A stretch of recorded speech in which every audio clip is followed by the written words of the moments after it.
The single biggest question on the community's mind is, what will the endgame of Path of Exile 2 look like?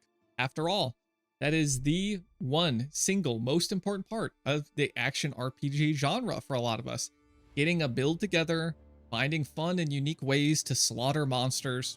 And after watching the Gamescom, the Ziggy D interviews, and a talkative try video covering an interview that the Koreans had with Jonathan, I'm Bear 1, by the way. I'm the first one. I'm Try 1, by the way.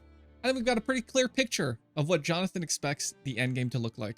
We already know it's planned to be a similar mapping style system with an atlas of maps to complete, with campaign bosses showing back up again in maps, and with some pinnacle bosses towards the end. But the question remains, is what will it feel like? Well, during the interviews, I've taken some notes and quotes I think will illuminate that. From what Jonathan said, we'll have the options of playing a 1 or 0 button build, especially with how many uniques and interactions they're adding and ways to automate abilities. But he wants to incentivize you to press one more button for some damage, and then maybe like another one there. So once you've geared up and grinded some levels, sounds like you'll have the opportunity to play a simpler build, or even just remove some buttons from your playstyle. But if you want that simple playstyle on your first character, sounds like you'll have to just give some damage up and have a slightly slower time, which seems pretty fair. They want to incentivize interesting combat early on against monster packs and later on during boss fights.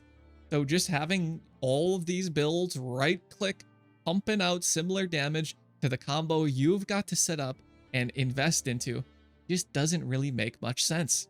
We can figure that the early monster pack abuse that you'll be experiencing will be alleviated later on, when it's mentioned that you could counter the monsters actually trying to kill you in this game with a slower playstyle or with more overpowered items, which sounds about right for ARPGs, where you get stronger with your gear and your levels, and the wolves stop being such a big issue, and the rares with mods or bosses start to become your only worry.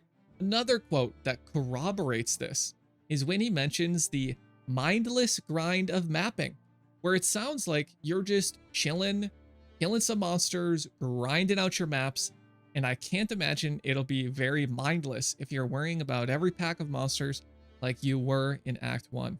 He mentioned during the Korean interview that he wants you to feel like a god in the endgame of PoE 2, but without the 20 projectiles, 3 chains, 15 attacks per second spam of Path of Exile 1. He wants PoE 2 to have clarity and some less clutter, but still an incredibly strong character. So, where does his strength come from? Well, the strength of godhood sounds like it's going to come from damage, defense, maybe some coverage, and the absolute raffle stomp of all the beings beneath you, with the occasional random worthy challenger.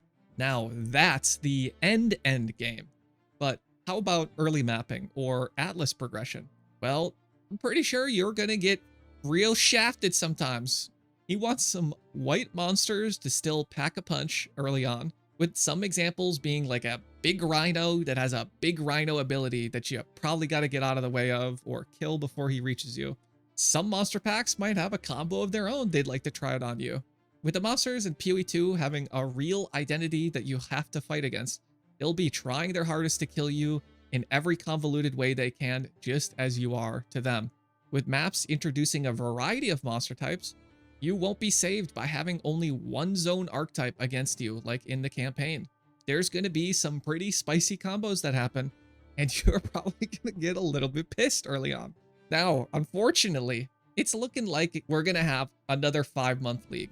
With the wait for PoE 2 early access seeming so far away, so many exiles lost and wondering what to do in the meantime. Thankfully, I won't have to get a real job just yet, thanks to today's sponsor, Boot.dev. Boot.dev is made to get you writing code and starting your journey into learning the practical skills of back-end web development. They use the same tactics game companies use to motivate you to continue learning, with hands-on lessons, leaderboards, and progress bars filling up to give that little spike of dopamine and to help stave off the boredom that comes with studying. The creators never want a student feeling like they spent money on something that isn't really helping them. So they offer a 30-day no question asked refund policy and a free demo for every course and its interactive features. Just like in PoE, if you're feeling stuck, you can always head to the boot.dev Discord and get some help and ask for a code check. Not everyone can afford a membership, so all the boot.dev content is free to read and watch in guest mode. While you can watch and learn in the guest mode, the paid membership unlocks the hands-on coding within the site, the AI assistance if you're stuck, progress tracking, and the gamification that makes the content immersive and to incentivize just one more lesson. Click the link in the description and use my code TryPolarBear to get 25% off your first month or even your first entire year if you choose the annual plan. All this deadliness is balanced around melee feeling good and combat being meaningful, which means if you don't know how to play, you're gonna have to learn pretty damn quick or you're getting eaten by the wolves. Two-hand melee weapons, having an emphasis on stunning hits and DPS, allowing a skillful player to pump out more damage and easily kill the monsters, while a one-hand sword and board allows you to kind of study your enemy, plan your attack or retreat. They want you to interact with the game, not just run towards the door, right-click everything on your screen, proliferating or exploding with projectiles and effects. When you put your shield up, they want you to feel like your character actually blocked a hit. Not that some ethereal block chance roll was won and you succeeded in avoiding some damage. Nah, B. They want your character to get moved and pushed backwards and a bead of sweat to roll down your back, knowing you've only got one more hit like that left in you before your stance is broken and you've got to restart the boss fight. Melee was the entire reason they built PoE 2 from the ground up as a new game. Even with early access coming out in a few months, they're still changing core mechanics, which can be a little bit scary, but is still kind of exciting and cool. They've recently talked about now being able to link abilities to your default attack, creating a sort of build your own skill, which has no mana cost. Kind of makes sense. You got a big ass hammer? Why not hit some stuff with it? It can be utility. It could be used to weave extra damage in during DPS windows with a quick attack. Could be used to freeze or apply some ailment to weaken the boss. This doesn't mean they want you to default attack for your best DPS option or to have that be your main ability. And they've actively worked against that with redesigning how bosses are balanced, how your default attack is balanced, and how much damage it can give. And one part of that was another rebalance of a game mechanic, which is the removal of being able to portal out of the boss fights. Holy mega based! No longer can you portal out to safety. Look back through the other side of your portal at the Eldritch monster, waiting to get his tentacles around you.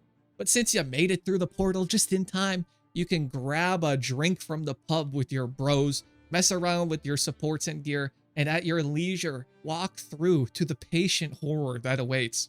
Once you start that fight, you have two options: kill or be killed.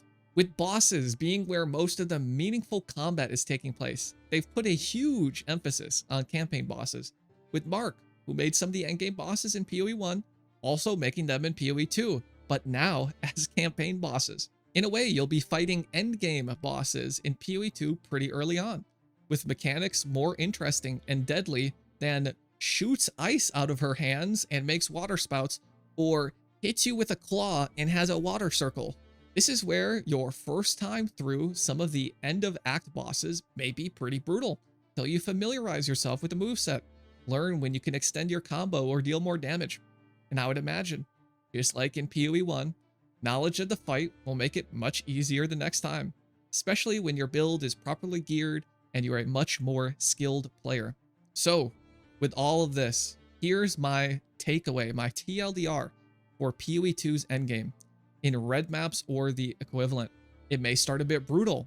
As soon as you get there, while you progress your atlas, you might not be too familiar with what the map bosses do yet. And the monsters having certain combos between the new pack variety and map modifiers may just boom your low geared ass.